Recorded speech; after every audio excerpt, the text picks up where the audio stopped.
Welcome to the 17th episode of the Nonstop Podcast with Pooja. With me, I have Gintarė.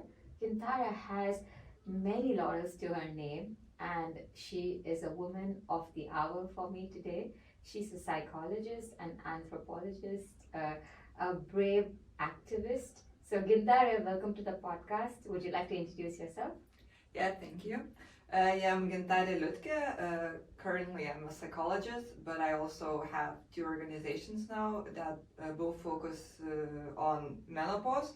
That's Brave Flower and the Lithuanian Menopause Association. Also, I'm working with people with disabilities.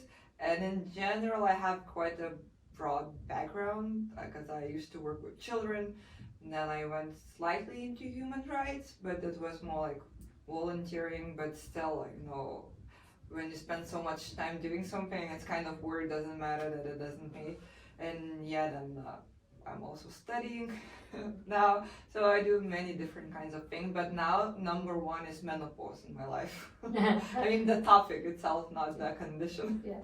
No, but of course, I think not everybody is so happy when they say the word menopause. But you see, but I'm sure the happiness sprues from the very fact that you're very involved in the subject and that it has given you a lot of satisfaction and reward. It is a taboo, right? Menopause is a taboo, and it's not a word that's commonly like hustled or spoken about in the society simply because it's related to a very difficult situation or a phase of life for women.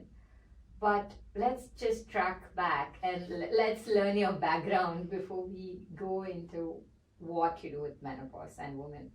So you are a psychologist, right? And where did you get the psychology degree and how did you want to be a psychologist? Mm-hmm. Yeah, so I actually found my diary from when I was like maybe 10 years old, and it's written there that I was like, I'm planning to become a psychologist. I'm really surprised how come I knew such a term as psychologist when I was 10 years old. I don't know how, but I probably heard of it somewhere. And it did come true, right? When I was 16, I went to finish my high school to the United Kingdom.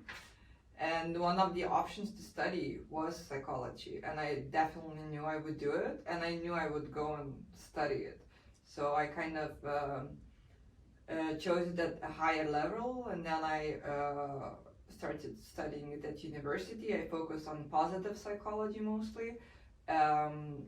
So my first year I spent in Australia. I was planning to stay in Australia forever.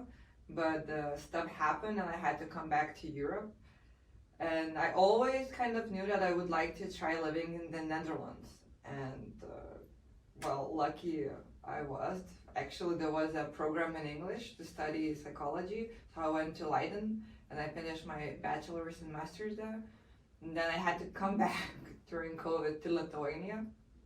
And I just kept on studying psychology, so I have my master's in health and medical psychology, but I also, now I'm finishing my postgraduate sort of degree in cognitive behavioral therapy, so I'll be a psychotherapist as well. That's very interesting. I've never heard the word positive psychology in my life before. So what is it? And I'm sure CBT, the most commonly known term now, that a lot of people probably tuned into adolescence on Netflix, and everyone is more aware of just therapy and what benefits that come with it. So what kind of psychology do you practice in, and what do you believe is the best school for you in psychology? Yeah, it's very hard to say what's the best school, because yes, cognitive behavioral therapy is kind of proven to be the most effective, but in fact, it's just because there is a lot of money coming into researching it. What we generally see that many different kinds of therapies work as long as a person actually engages in that work and does something, that pretty much everything works. So it really depends on the person, what they choose to do, what path they choose to go. So in cognitive behavioral therapy, it used to be a little bit dry sort of thoughts, changing thoughts and behaviors. It used to be only behaviors, so it has a long history. But now you can see a lot of positive psychology actually coming into it, and that would be focusing not only on the negative, like how to solve the problems and fix them and make those problems better, but also focusing on the positive aspects of human life and working on them more, right? So so meditation also comes into that, and many different practices that invite you to enjoy life, because not everything is bad. They invite you to also focus on the good. Yeah, and what is the common thing that goes behind the doors of therapy and cognitive behavioral psychotherapy? Because when you say psychotherapy, instantly everybody takes the work back and they're like, okay, this is serious, And there's also a lot of medicinal aspect behind therapy, human sciences, and how to regulate your moods. So what would you think, from all your studies, you studied across different countries, different continents. I'm sure the approach to human life must be very different from one place to the other. And so is the line of understanding of therapy. So what would you say from your studies was the most, kind of your taking back with you aspect in therapy in general? Well, the thing is that I lived in United Kingdom, Australia, Netherlands, Lithuania, they are all very similar, Yeah. and we all learn from the same books. Yeah. Most of the research is happening in the US, like United Kingdom, Netherlands does a lot of research, so a lot of that psychology is focused on the West. I really like cultural psychology. I'm definitely not an expert in that, but it really shows how other cultures can be really different, and you can see if always the main two distinctions are made when they are giving us examples is like between China and the US. They are considered to be on the two different ends of the spectrum, like on cultural dimensions. So I myself I really like psychotherapy. Yeah, it sounds very serious, but it just so everyone who finishes psychology is as a psychologist, no matter what they do, and you become a psychotherapist when you finish extra 4 years. So it's like a doctor. Yeah. Not many people know that, but psychologists also study for 10 years. Yeah, so psychotherapy is just, you choose one type of psychotherapy that you like as a specialist, so in my case CBT, and then you learn that, and it's just the talking part, right? It's nothing very mysterious or serious. We cannot prescribe any medication, but what I like doing is I definitely focus a lot on the body too, because I believe they are one thing, so if the body feels good, then the mind also, and vice versa. That's why I always ask how much sport do you do, what vitamins are you taking, everything. I think sometimes people are confused why I'm doing that, but I also ask about sleep, everything. Yeah, I think that's a good approach, and I also was very struck kind of the aspect that you studied at Oxford. So what was your biggest takeaway from Oxford, and what was the journey towards Oxford like?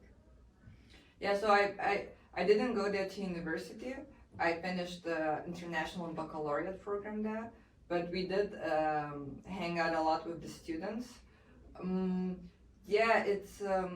I also, before that, I spent some time at Harvard, but just living there and hanging around, not studying. But being in those environments, it's kind of interesting. People are very, very smart.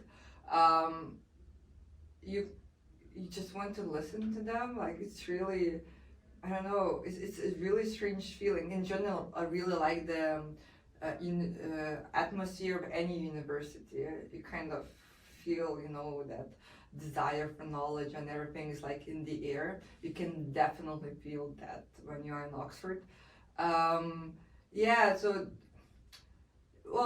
still when we talk about Harvard, Oxford, whatever, it's very Western.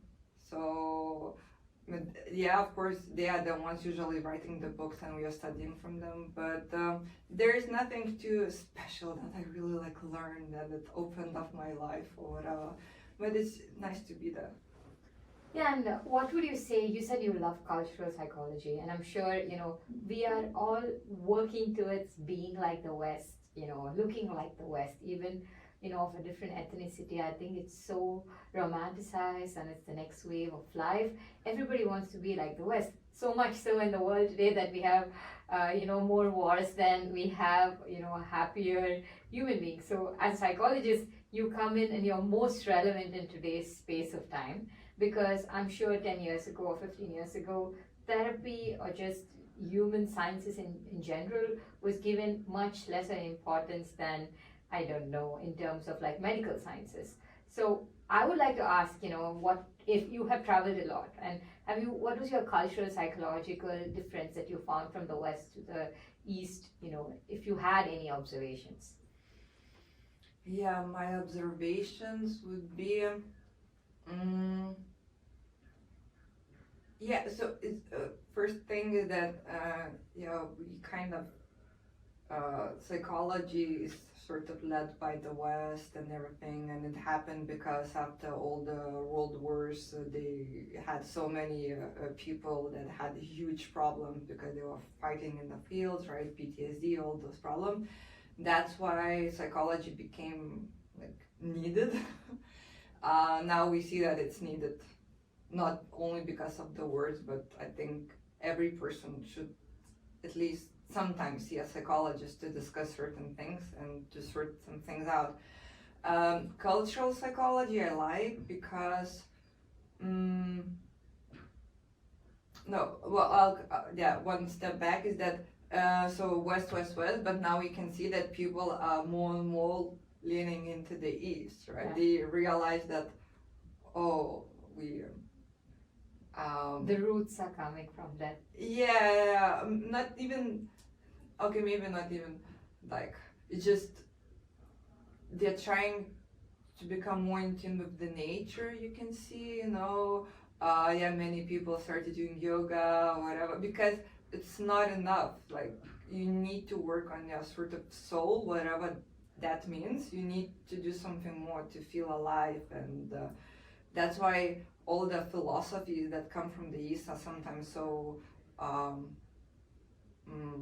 don't know, like absorbed, like Buddhism, What's the whatever. philosophy from the East you like? Oh, me, I don't, I used to be really into all sorts of philosophies and reading a lot about them.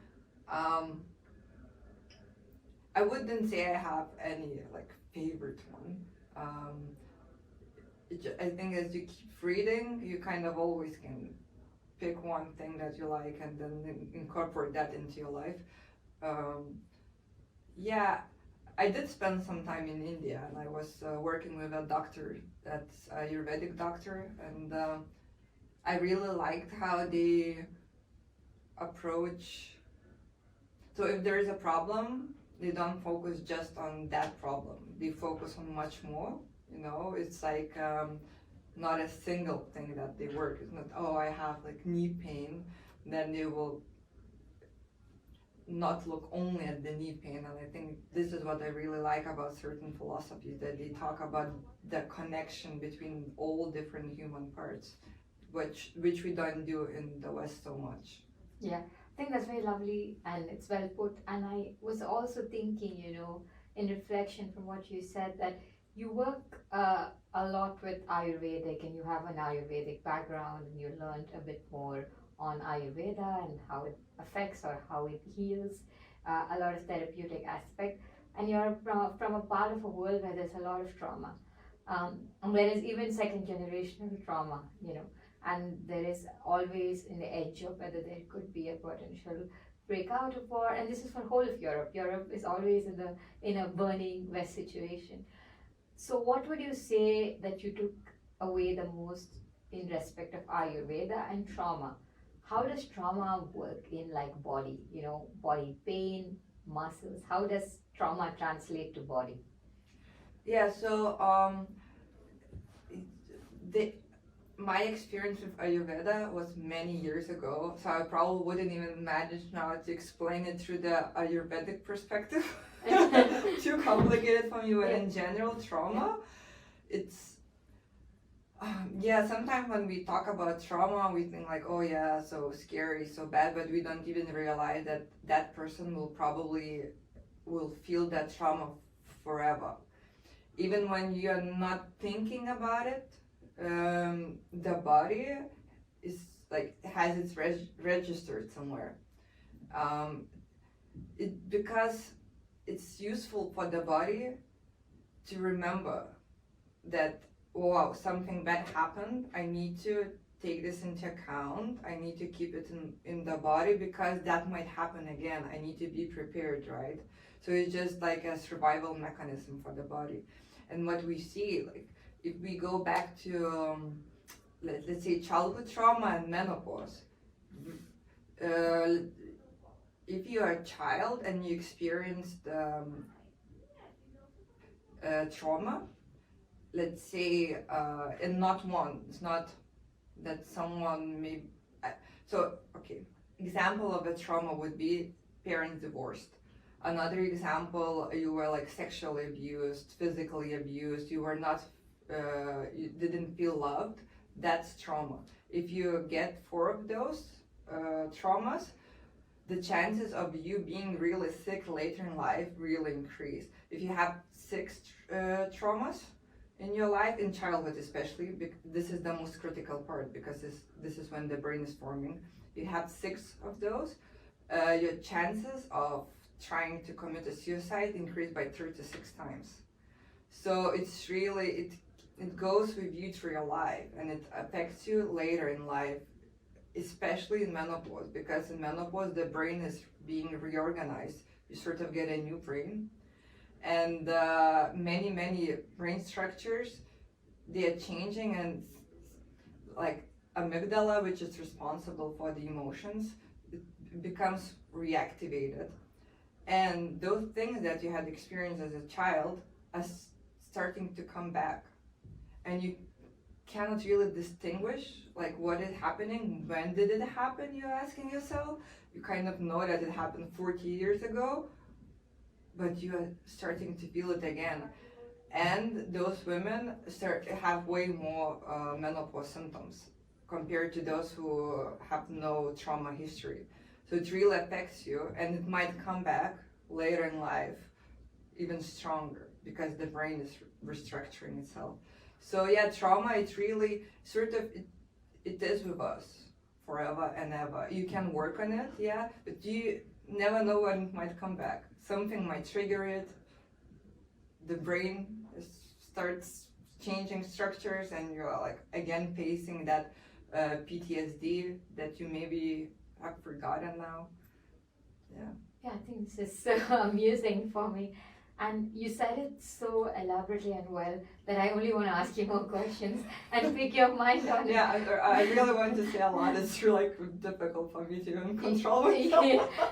No, but I think it's so interesting because I feel like, there's a lot on the internet today. Everybody picks up something, and then there is there's medial understanding of it on an extreme direction. But I've read a lot on two effective combination or reliance on each other, which is trauma and body pain. I understand that trauma, you said that childhood trauma reflects on most of your adulthood, not just in terms of diseases, but also in terms of your behavioral patterns and how you just view yourself. For me, I just want to know that you said parents divorcing is one of the 6, trauma responses. Mm-hmm. And you said there are 6 main trauma. 10 in total. Like there is adverse childhood experiences questionnaire, and it has 10 main traumas, which is now we encourage all the doctors to use the questionnaire because these are risk factors for many diseases, including cancer, heart diseases, all sorts of whatever you think of. Those traumas can influence it. How do they influence? How does direct, a medical condition it is related to trauma. Trauma is more on the end of experiences of what a person faces, or it's very momentary. How do you think that 40 years later it translates to a medical condition? Yeah. So when we react to trauma, it's not only an emotional reaction. It's not that, oh, I'm crying, I'm scared, and that's it. As I said, it really enters your body, and the body and the brain are calculating chances of survival.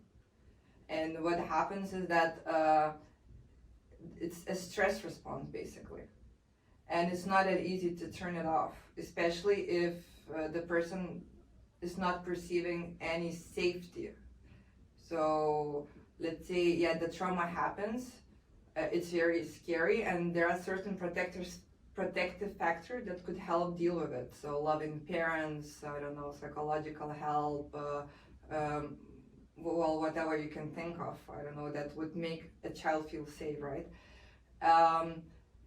In absence of those things, the body cannot relax, right? Because it's not safe. That means in animal language, animal world would be that I can die any moment. Like someone will attack me and will eat me, and that's it.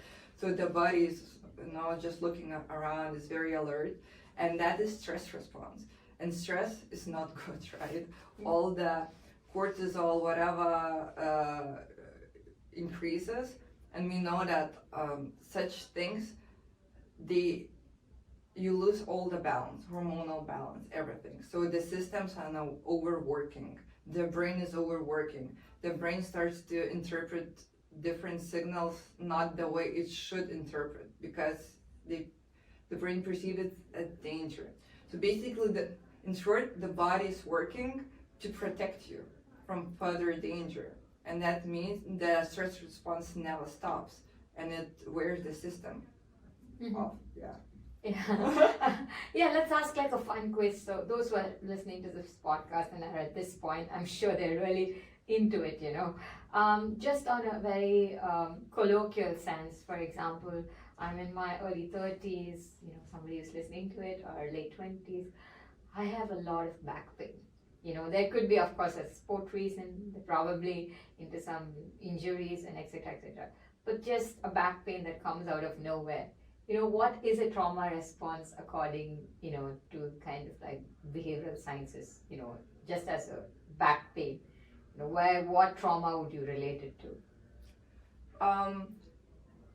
So the science, I'm not sure about the science, but I'm pretty sure that if you went to a psychologist,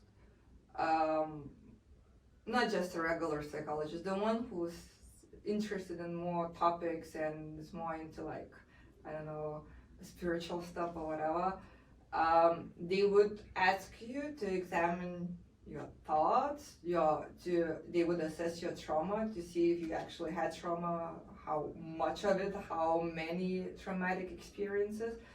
They would probably ask you to work on that. Just in general, of course. But the other thing, they would probably ask you to sort of feel, like to meditate, do some sort of exercise, and to feel your body, to find where the trauma might be like hidden in your body, where you store it, right? So let's say I had thyroid gland problems, not quite sure why, but then I went to one healer and she said well, your thyroid gland is in your neck. And she asked me to think about whether I allow myself to speak up when I need to, if I am using my voice the way I should. And I realized no. And it was really interesting. And then I kind of worked, of course I worked with medical doctors, because I cannot just rely on some random advice from some healers.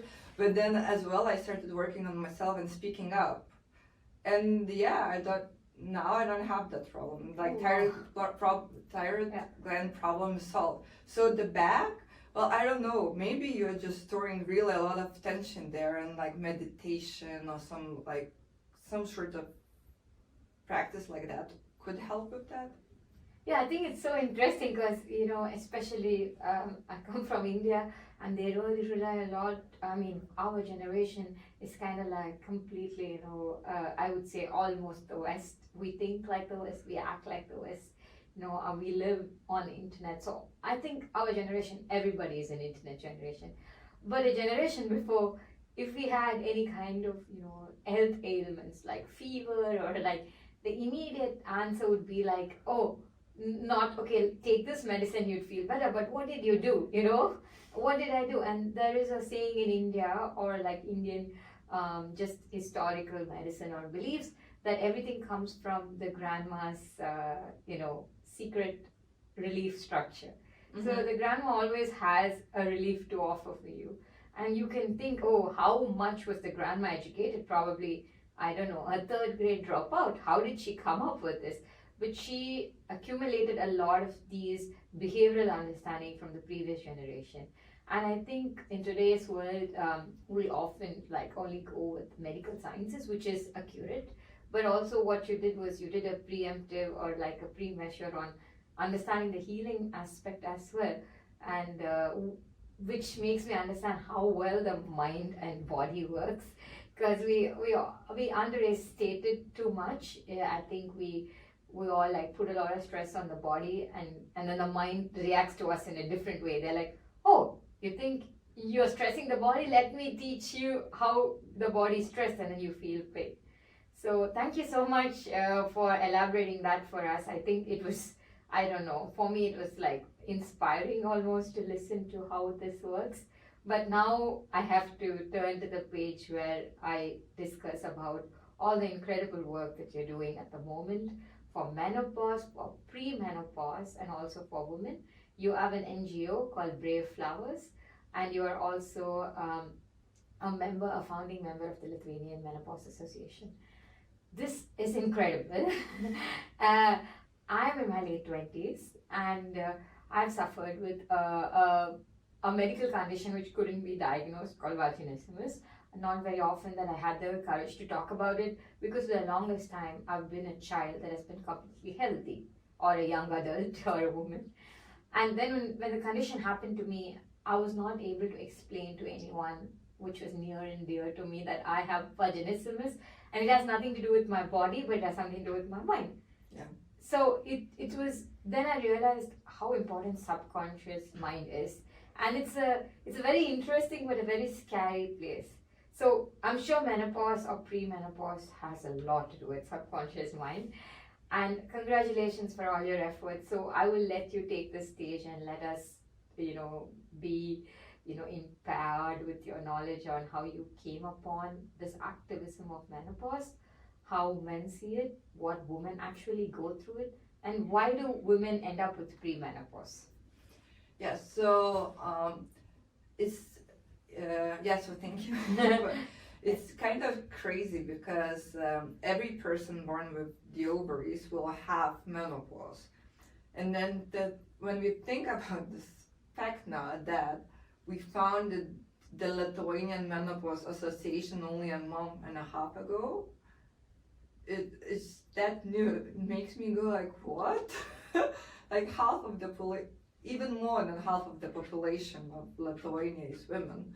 And this topic, like, how come no one else did that before us? It's interesting to think about it, and I think it highlights a bigger problem that we have. Menopause is a very natural thing. Every woman will go through it. There is no way around it. Unless you die before menopause, but no other way. No need to be scared of it. Yes, some women do feel bad. And what makes it worse is that they don't feel free to talk about it. There's nothing shameful about that because, you cannot have children anymore, right? Well, which is, I don't know, normal. That's just how the nature made it, right? Right. So, but there is still stigma, And I think it's because women feel like they are not needed anymore.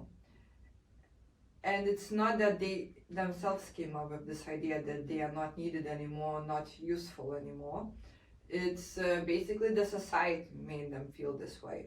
If we take the US or Lithuania, I mean, very different cultures, maybe not so much now anymore, but before, right? So in the US in the 60s, one doctor wrote a book where he called menopause a disease.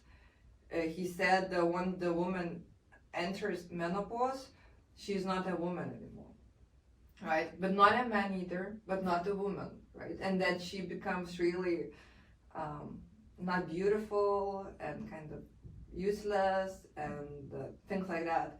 And that book became a bestseller.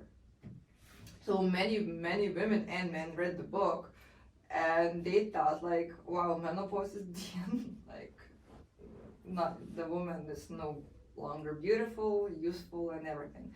What happened in Lithuania is that so when the Soviet Union started forming, it was kind of liberal, right? It was the first country in the world to legalize abortion. But then what they saw was that it was not useful anymore, because many people were just getting married, divorcing, having abortions, having as many kids as they want, like doing whatever, and they were like, well, it's not economically useful for us at all. So they became really, really strict as a result. And they started focusing a lot of their attention on young couples, the one that can have babies. And everyone who couldn't reproduce wasn't useful anymore. So even young women who couldn't reproduce, they were like, looked like, what's the English word? They were not respected, basically. So automatically older women were not respected either. They were not seen as useful. And we can see that to this day, I think, because when I see my mom talking to her friends who are over 50 years old, they are hiding the fact that they are in menopause. They're like, no, it's not because of that. Like, no, they are not talking about it. As if it's shameful to admit that, yeah, this part of life is over. But in fact, it should be a celebrated part of life. Because, well, I don't know, probably you already have your kids, you have your career. Even if you don't have kids, it's also fine. Right now you can just focus on yourself, no painful periods anymore, nothing. And you can see that especially in the US, age 60 is about the happiest age that a person feels, So not like when you're 20s, when you're 60. Yeah, so yeah, still taboo exists. We are trying to break it. The other thing that women should know that the medium age of menopause in the West is 51, but there is perimenopause, which is a preparation for menopause, and it can happen 10 years before, and like the whole process, and then you hit menopause, is 12 months without periods. And then immediately the next day you are postmenopause. So menopause is just one day, like 12 months without a period. And then you're postmenopause. But the thing is that the range is still quite wide. You can hit menopause when you're 45 and it's normal, and 55 is also normal. If we talk about those who hit menopause at 45, and perimenopause, as I said, is normal to have it 10 years before, means that if you are 35 and start experiencing symptoms, it's normal. So that's what I'm trying to tell my friends. I know you're all young, but you're like 30 plus. Be ready. It can happen, and it's okay. But you should know it. And if you know it, you are educated about it. You can start preparing yourself, and you can pretty much avoid most of the symptoms. What is perimenopause? I understand it's a very preparatory stage that the body goes through. But of course, it seems like it's in preparation for almost a decade before the actuals happen, right? Like the body never crashes one day. It's always giving you reactions, and you have to pay attention. So I'm just curious, like, what really happens in the perimenopause stage? So the woman's body is wired to carry a baby. That's why we have, I know not everyone can have it, but just let's say, let's not talk about all the other cases. Let's say it's prepared to have a baby. That's why we have the ovaries, right, the womb, and it's directly connected to our brain. And everything in puberty is preparing us, like, for the baby, right, and all the menstruation, everything that happens, it's always, every month we are preparing to have a baby. And basically then we start running out of the follicles, which have the eggs usually. So because we are born with a certain amount and we are slowly running out of it. And then we hit that point when we don't have that many, and the body starts getting the signals like, hey, the ovaries, we won't need them anymore very soon. So the whole body has to rearrange itself, including the brain, because it would be too much energy wasted for the brain to keep the structure it has at the moment, because it's wired to have a baby. So if the ovaries stop working, it means we won't have a baby. That's why everything is like shifting.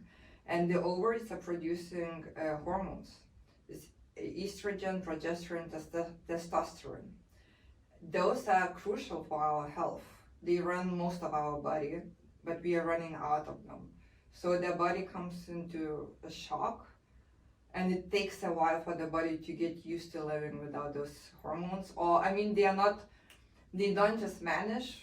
It's not just that. There are other hormones that take over, or like other structures that take over. Other body parts are also producing those hormones. So it's not that we are like at zero, but still it's a huge shock for the body. So, and the body is feeling it, and it's preparing for a complete shutdown of the ovaries.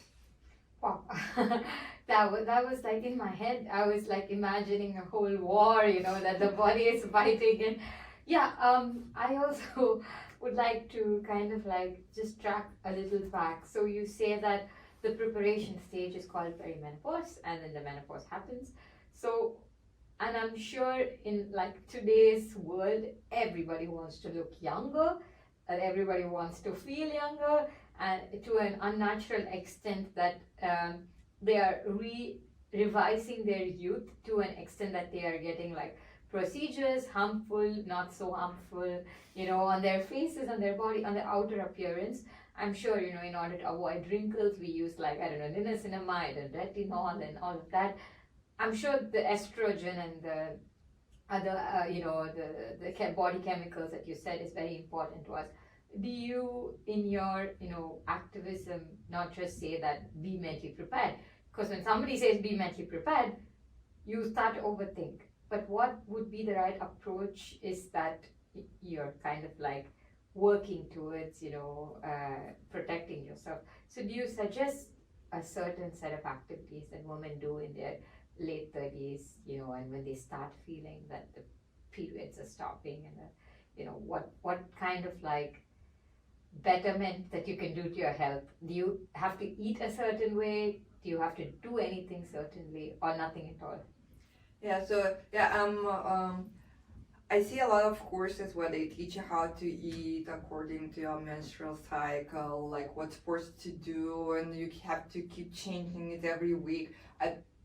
It's amazing if you have the cognitive and all sorts of abilities to stick to those things, but very often they result in sort of like disorders, eating disorders, or we start doing too much sports or whatever. So the very basic thing that I would say every woman should do is start lifting weights, because we start losing muscle. Also, we start losing bone mass, right? So osteoporosis is quite a big thing, big problem. Sports would help with that. So definitely lifting weights and eating more protein. That would be two main advice. The other thing is, if the woman is healthy and then the doctor is fine with it and everything, once she starts feeling first signs of perimenopause, like irregular periods, or maybe some mood changes, whatever, there are 100 symptoms, possible symptoms. So whatever she feels from that list, and the doctor thinks she's entering the perimenopause, she can start taking hormonal replacement therapy. So it's just taking estrogen and progesterone. Those things really help to prevent certain diseases that might occur later in life, including osteoporosis, which is the bone density problem, right? In simple terms. I realize I'm talking a lot of like things people might not know. So just those, like, consider taking hormonal replacement therapy once you're in perimenopause, and other things is just more protein and stop smoking also. Stop smoking. Smoking is really bad. It might make you hit menopause earlier. Bone density really suffers from smoking. Everything suffers from smoking. Really, quit smoking. Yeah, I'm sure. I just want to ask like 2 questions. So I've read a lot on protein adverse theory. I in fact come from a part of the world where protein is almost alien in our diet, and it's just hiding in some kind of like pulses or fiber. Like I come from the south of India where like we are more on the seafood diet or chicken at the most, and we barely choose a lot of non-vegetarian food, which is major source of protein, and we kind of stick to vegetarian food.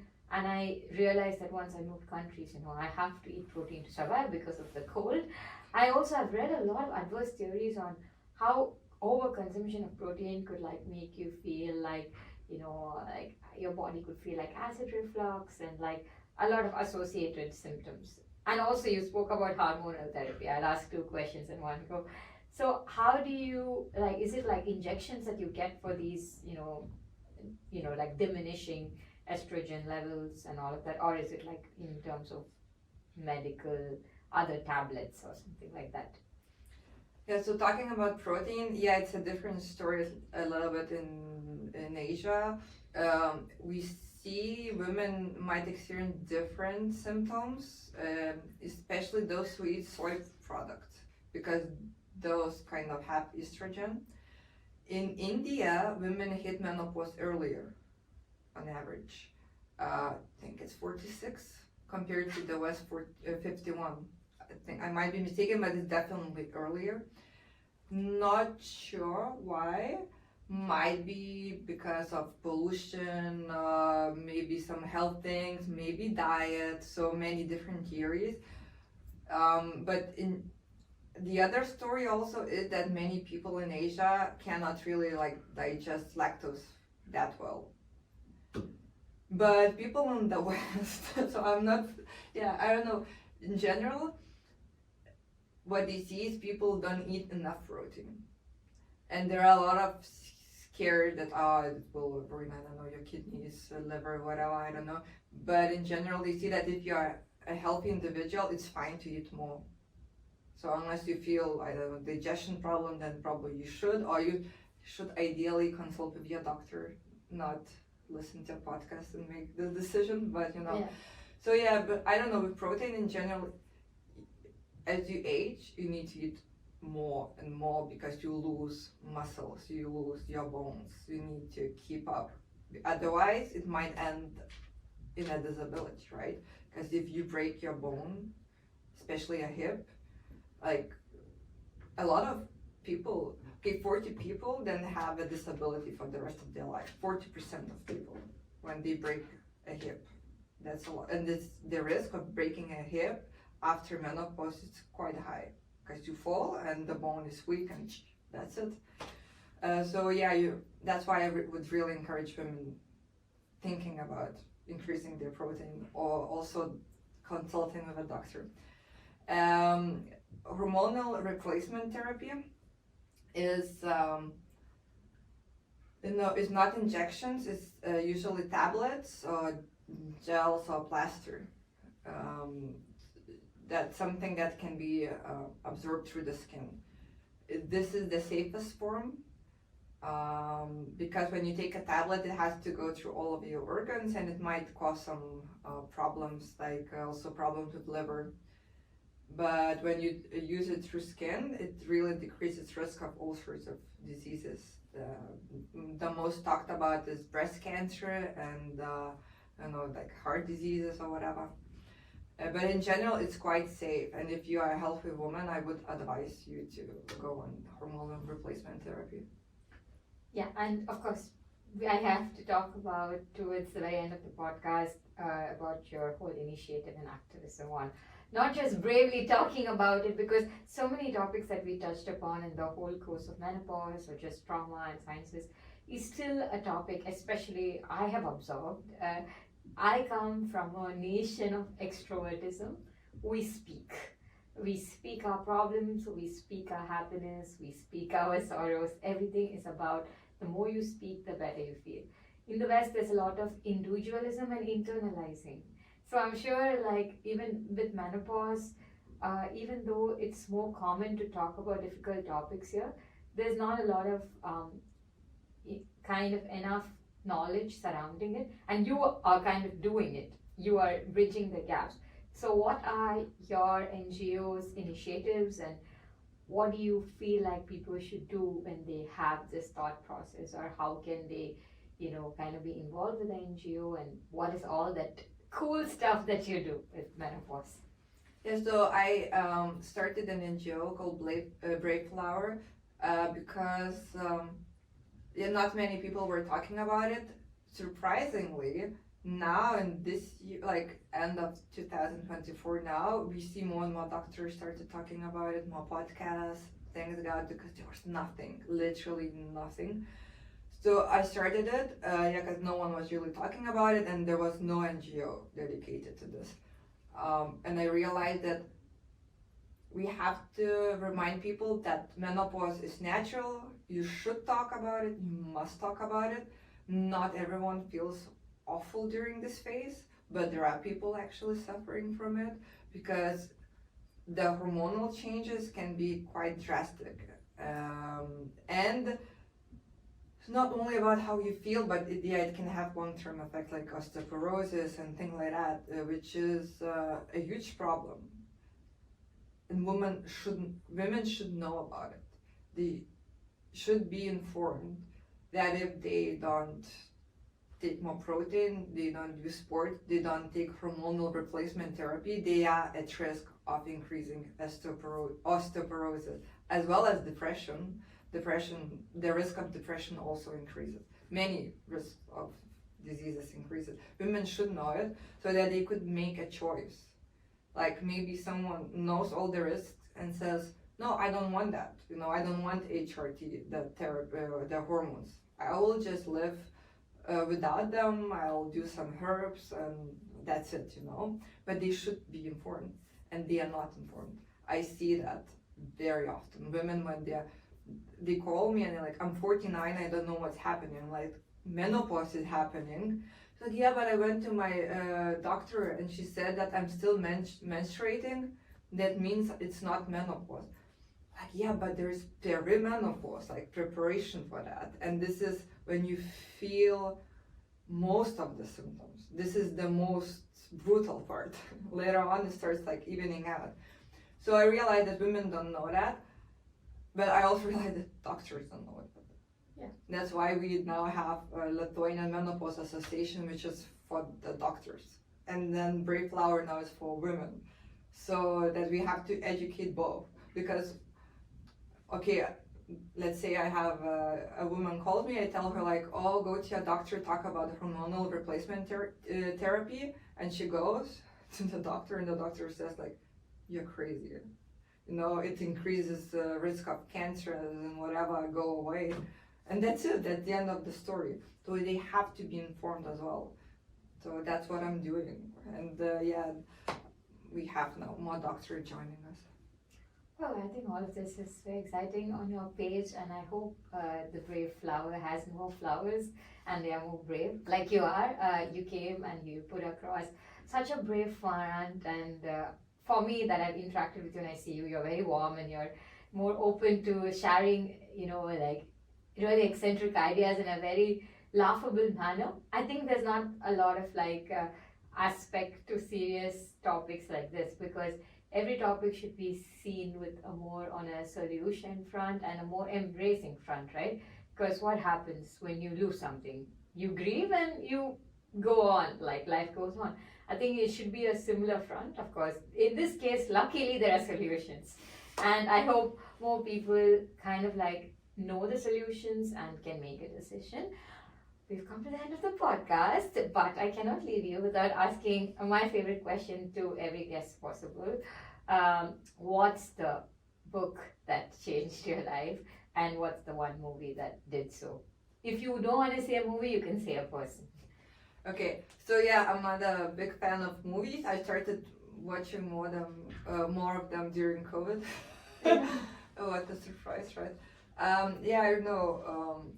In general, I have a lot of Barbie dolls, so I really like the movie Barbie. I was crying. So I really like really soft and beautiful movies, because all the like horror movies or whatever, I don't think they are healthy for us. Because the brain doesn't understand that it's a movie, okay? It thinks it's real. Yeah. So I'm leaning more towards Barbies and stuff like that. Yeah. And books, I read only scientific literature. Wow, even better. So I don't know. I think most of the scientific books can change your life, because you get very hands-on information. How to heal yourself, what medicine to take. Yeah, I read a lot of like medical literature, even though I'm not a doctor, but I'm really interested in that. So any medical book can change your life, because then you realize how your body works, and you start seeing yourself slightly differently. It's not just like, oh, I do whatever I want, and I'm here for a good time, not for a long time. No, once you know what's happening in your body, you're like, oh no, if I don't take care of myself, I will never have fun time. So any scientific book. So what's the recent one you're reading? What the book I'm reading now? Yeah. Menopause books now. The most recent one that I read was the Menopause Brain, I think it's called. It's by Lisa Mosconi. She's the best well-known researcher of female brain, especially when it comes to menopause. So I hope I didn't get her name wrong, but yeah, that's really interesting, and that's very, very useful and easy to understand for anyone. Yeah, I think that was lovely. You said a very powerful statement towards the very end. You cannot have fun time until you look after yourself. So life is once, but you also need to be informed. So thank you very much, Gintarė. It has been absolute pleasure of mine to have such a lovely, brave, and a very smart mind. Not very often that we get to interact with somebody who is both soft and very strong, and activist, and all of these wonderful things. So thank you for coming on the podcast, and I wish you the very best. Thank you very much.